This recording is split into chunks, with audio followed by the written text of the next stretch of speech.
What is going on, streamer world? I am RageQuit Pat. I am a variety streamer here on Twitch. On Tuesdays and Thursdays, you can catch me streaming current and retro games, but on Wednesdays, you can catch me streaming the #1 Twitch Federation here on Twitch, aka the Rage Federation, every Wednesday. Well, welcome. Thank you so much for being here today. Hollie, thank you so much for having me again. I really appreciate it. It feels like it was yesterday, but thanks again for asking me and bringing me back on. I really appreciate it. It's an honor, actually. Thank you. I appreciate it. Oh my gosh. Oh I can't believe it's been 1 year. That's so wild. The time flies, right? Literally, yes. Crazy.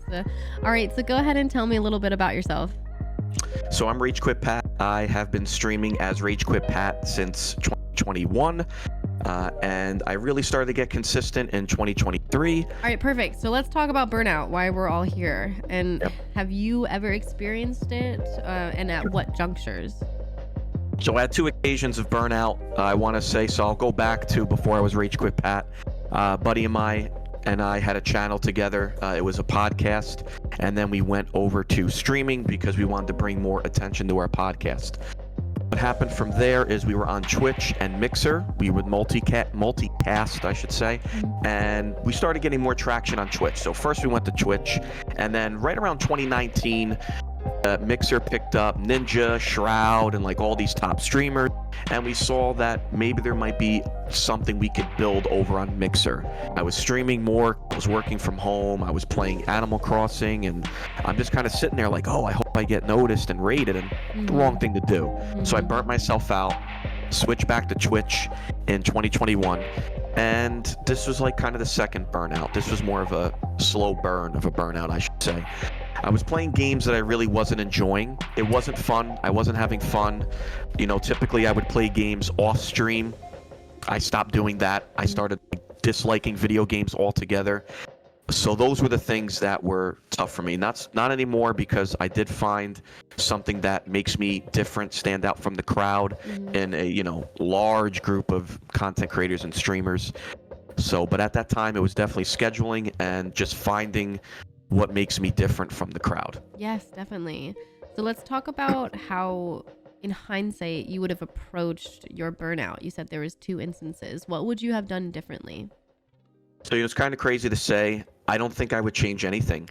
I'm the type of person that I have to go through it in order for me to learn something. Yeah. So looking back at the 2 burnout instances, I wouldn't change it, because I'm happy that I went through it. I think I was pushing myself too much, especially in 2021. I was streaming longer hours, and I didn't necessarily need to stream these long hours. I love how you said you wouldn't change anything because it is a learning opportunity. And I learned a lot through my burnout, and through each experience that you do. Like my last interviews, I learned a lot. And so now these ones, I'm constantly ever changing and learning how to improve not just the content, but then also like me as well too. Yeah. Yeah. So what specific advice would you give other people who are either about to experience burnout or in their burnout era? I would say to, take a break. Like, I took a whole year off, and it wasn't supposed to be a year off. It was only supposed to be, I announced my break in April. It was supposed to be till the summer, but I took a year off just to kind of gather myself and just build loving video games again. And that was the main thing of why I took my break is, we all grew up on video games. We all love video games. Once you start to get to the moment where you do not like it, it's not so much as hitting the go live button. If you even hate playing video games when you're not hitting the go live button, that's a problem. So how did you, or did you not specifically, navigate the balance between work, stream, play, personal life, everything? So luckily now my job is during the day. I used to have my first burnout. I used to have a job where I worked midday, and I was getting at like 7 o'clock. I was getting out late. And what happened was I would start streaming like 8:30, 9 o'clock, and that was when I was streaming till like, because I didn't go to work till 11. Yeah. I'm streaming until 3, 4 o'clock in the morning. Right. Now, I have an early bird job, and I go to the gym, and I manage it pretty well. Like I said, streaming is my hobby.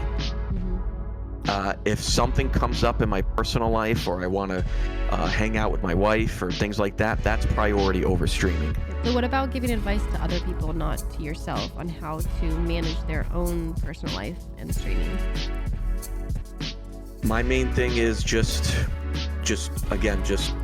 take it day by day. Find a good schedule that fits for you, because that's the most important thing. You know, when people tell me like, oh, scheduling, I used to be like, I'll stream whenever I want. Who cares?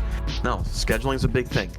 Find a schedule that works so you can do the things besides playing video games that you enjoy. Maybe you like to go to the gym.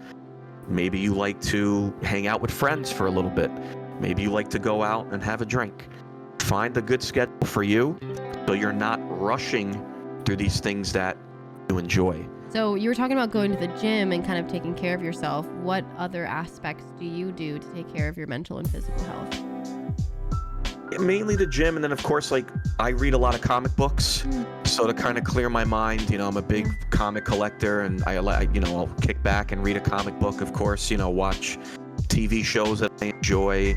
Weather's starting to get nice, so as they say, I'm gonna go and touch grass. As they say. So yeah, as they say. So things like that, hanging out with friends, going out to dinner with my wife, you know, fun things like that I like to do. All right, so last question. Do you have any other tips or advice to fellow streamers that are kind of in their burnout stage? Besides taking your break, I would, you know, just start to find yourself and start to take notes. Go to your prior streams and do research on what you can do different than other streamers. Because again, there's a lot of people doing the same thing. And just try not to be hard on yourself. There's peak times, there's peak seasons. Like summer's coming up. This is typically when viewership tends to drop, because people are on vacation, people are, you know, out, things like that. So just try not to get caught up in, oh my goodness, I only had this type of viewers this day and things like that. That would be something else I would recommend. Yeah, something that makes you giddy when you do your research. Yeah. It's like, what is going to make you excited? Because then you'll want to do it more. Yes. All right. Well, thank you so much. That's my last question. We're going to say goodbye to YouTube, and then I'll say goodbye to you afterwards. Okay. Okay. All right. Thank you so much again. And I will see you season 3, maybe 4, maybe. Who knows? Yeah, I mean, if how many ever seasons you have, I hope to be a written reoccurring character on each season. I hope. But thank you. Any season that you bring me on, I really appreciate it. Yes. Oh my God. Of course. All right. Well, let's say bye to YouTube. Bye, YouTube. Bye, YouTube.